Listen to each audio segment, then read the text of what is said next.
Okay, you guys, these are our section 14.5 notes looking at temperature and the rate of reaction. So we already know from the beginning of this chapter that temperature is a way that we can increase the rate of a reaction. So we've even looked at, like, with dissolving sugar. If you want it to dissolve faster and you want it to dissolve more, then you put it in warm water. In the picture here, you have the reaction that happens inside of a glow stick. So once you kind of crack that glow stick and get the two chemicals to touch, when it's in hot water, you can see that it's much brighter. And then the cold water, it's much more dull because the rate of reaction is increasing in that hot water. So something we haven't talked about yet is that K, that rate constant, is actually temperature dependent. So when we calculated the K value in our last sections, we just assumed that the reaction was being done at a constant temperature. So maybe we were just at room temperature. We can see in the graph here, though, that when we look at temperature on the x-axis and our K value, and this is for a first order reaction, on the y-axis, that we are going up 1, 2, 3 times 10 to the negative third as the temperature increases. And it's an exponential, so eventually it doesn't change as much once we get into those higher temperatures, but especially at the beginning, that's a pretty large curve. We're seeing a lot of change in that rate law. So when reactions occur, again, we've talked about that in order for a reaction to occur, things have to touch. And so this is called the collision model. So in a chemical reaction, we know that bonds are broken, new bonds are formed. We've looked at that before. But this can only happen if the molecules actually touch each other. And in this case, they're kind of running into each other or colliding with each other. So the key to remember here, though, is that every collision doesn't result in a reaction. So two things might bump into each other, but it doesn't always react. And so there are kind of three things that need to be right in order for the reaction to occur. So the first thing is that they have to collide with the correct orientation, meaning the right things have to be close to each other. So if we're looking at these examples down here, so example 1, the two green pieces are next to each other. They collide in the middle here, and that forms my Cl2. And then the rest of it breaks off. If Cl2 is what I'm trying to create, and I have a collision where my chlorine collides with, I think, nitrogen in this case, that's not going to create Cl2. So we're going to get a different thing. We're not going to get a Cl2 molecule. You're just going to create another of the original molecules you had. The second thing that has to be true is that there has to be enough energy to cause the bonds to break and form. So if you are hitting something with low energy, nothing's going to happen. If you have enough energy, then something might happen. So this is kind of like our quantum concept when we were looking at electrons. Had to have enough energy for that electron to jump to the next energy level in order for that jump to be made. It couldn't be kind of caught in the middle. This energy here is called the activation energy. So you have to have enough energy to activate or to start that reaction occurring. So the way that we are going to kind of describe or give the letter to activation energy is capital E with a subscript A. And another way that people like to explain it is with kind of golfing. So if you're trying to hit your golf ball into the hole over here, and there's a hill in the way, you have to get enough energy for the ball to roll over the hill. If not, it's going to roll up, and then it's going to roll right back down to you. If you can hit it with enough energy, you're going to get it over the hill, and if you have good aim, hopefully it's going to go right into that hole with one try. So you have to have sufficient energy to get over this barrier. In this case, with golfing, it's the hill. And with reactions, it's enough energy put in to break that bond or to create a new bond. So when we do this, we're going to look at reaction coordinate diagrams. These are also called like energetics diagrams, we might see it being called. So this is just a way for us to kind of visualize the energy changes throughout a process. So as always, we want to look at the X and the Y axis. So our reaction progress is our X axis. So over here, there's no reaction, and then the reaction is going to proceed as time goes on. On the y-axis, we're looking at the potential energy, so the energy that's stored in the bonds. Okay, this is really similar to reaction or energy diagrams that we've seen before. So the first thing, this is our reactants because it's the start of our reaction. We said that in order for a reaction to occur, they have to collide with enough energy. So we're always going to put in energy. And so we see that our curve is going up because we're adding in energy. And eventually it's going to hit a high enough energy where the reaction will start. So this piece here, from where we started to that peak up at the top, is our activation energy. And it'll change depending on the reaction. Some don't need much energy, some need a ton of energy. At the top, you have an activated complex. So this is kind of the middle piece of what you have before you get to your products. Finally, when the products are finally able to be formed, our reaction energy is going to drop because when we make new bonds, we know that that decreases our energy. It's like with ionic bonds, when they get to come together and they're like, oh, that felt so good, and they release that energy, same thing happens here. So we release that energy, and then we end up down at our products. So remember, you guys, that in a system, the change in energy is a state function. And remember, a state function tells us it doesn't really matter what happens in the middle. We're just looking at our start and our end. So the ultimate change in energy of this whole reaction is just from our reactants to our products. We're kind of ignoring that activation energy piece. So in this case, because we started at a higher energy and we're going down in energy, this would be an exothermic reaction because we are actually releasing energy as the reaction goes on.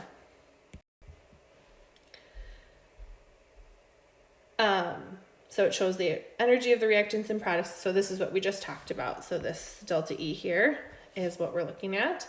And because reactants are higher than our products, it's exothermic. Okay, so the high point on the diagram is called the transition state. So the highest point up here is where we're going from our reactants to our products. The species present up there, the species or the thing that is present in this state is that activated complex. You wouldn't actually see an activated complex if you were watching this happen. It's there for just a split second and then it's gone again. So if you want to find the forward reaction, that's pretty easy. If we want to look at the reverse reaction, so we know that reactions can go in the opposite direction. We can look at finding that activation energy as well. So if this is where we were going to start, if this was our reactants, to get to our products over here, we would have to go up this whole way up to our activated complex. So in a reverse reaction, these two things added together is our activation energy. So we can see that in this case, the reverse reaction takes a lot more energy input in order for it to happen. This is going to be true when you have an exothermic reaction. So if your energy goes down throughout the process, trying to undo that or go the other way is going to increase it. Because remember, lowering energy is a favorable thing to happen. Having an exothermic energy is favorable. So to undo a favorable thing, it's going to take a lot of energy input. So now that we've looked at those, we can look at kind of what is the probability that there's going to be enough energy in order for this to happen. And as we said in the beginning, the rate law or the rate constant depends on temperature. So we're going to look at something called a Maxwell-Boltzmann distribution. And basically it tells us which percentage of molecules has enough energy to meet the activation energy. So when we look at this graph, Kinetic energy is going to be on the x-axis. So this is energy from motion. And then the y-axis is the fraction of molecules that are at that point. So down here would be like 0 molecules can have that much energy. And then there's always going to be this line here. And that tells us the minimum energy needed for the reaction. That is our activation energy. And it will move again depending on the reaction. Sometimes it's higher, sometimes it's lower. So at any temperature, there's a wide distribution of kinetic energies. Remember, you guys, kinetic energy is the average energy. And so that means that there's going to be molecules in that sample that have more energy than that. And there's going to be samples that have lower energy. So when we're at a low temperature, there's going to be a higher percentage of molecules that are at a low energy. And so we can see that this is our blue one here. Most of them have an energy right here at this kinetic energy. So that corresponds to a specific temperature. There are only a really small percentage of molecules that have enough energy to actually do the reacting. So this is similar to what we've been seeing kind of with what we're doing right now, is that we want to flatten the curve. And the way to do that is to increase the temperature. So when we increase the temperature here, essentially what we've done is we've pushed that curve down. And so now in red, we have a higher temperature. So now the average of molecules are at this higher kinetic energy, but it also pushed more molecules out past this point where they have enough energy to start reacting. And then you can imagine if we increase the energy even more, so if we increase the temperature, we would get more and more molecules past that activation energy. So, like I just said, the curve flattens and spreads out, and so there are a larger fraction of molecules that have that minimum activation energy.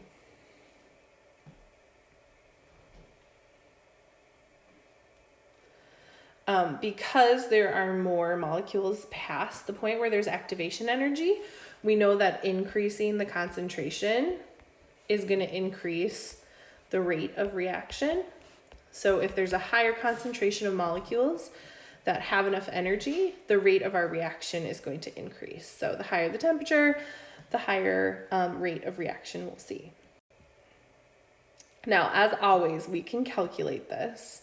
The fraction of molecules can be found through this expression. So this would be the fraction of molecules that have a high enough activation energy. And it has to do with the activation energy, the R value, which remember is a gas law value, and then the temp in Kelvin.